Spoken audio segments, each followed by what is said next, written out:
Rumah sakit. Sarbo itu cuma 5 hari di Cipinang. Kemudian dikirim ke Cilegon. Asal ngomong aja.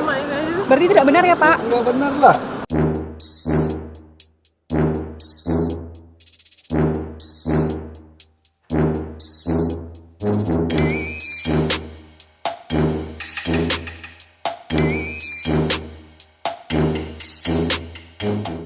Di rumah sakit. Sarbo itu cuma 5 hari di Cipinang. Kemudian dikirim ke Cilegon. Asal ngomong aja.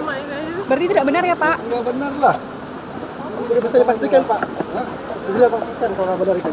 Udah kan dibikin beritanya udah. Dia itu sakit tanggal 16 sampai 29 Agustus di rumah sakit. Sambonya cuma 24 sampai 29 di situ. Kapan ketemunya dia? Dia sudah langsung kita transfer ke Cilegon. Bukan, Cibinong. Dia lepas Cibinong. Berarti hoax Pak ya? Hoax lah. Pak Sambo berarti Pak bisa ya Pak?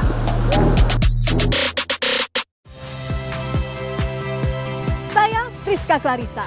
Saksikan program-program Kompas TV melalui siaran digital, pay TV, dan media streaming lainnya. Kompas TV, independen, terpercaya.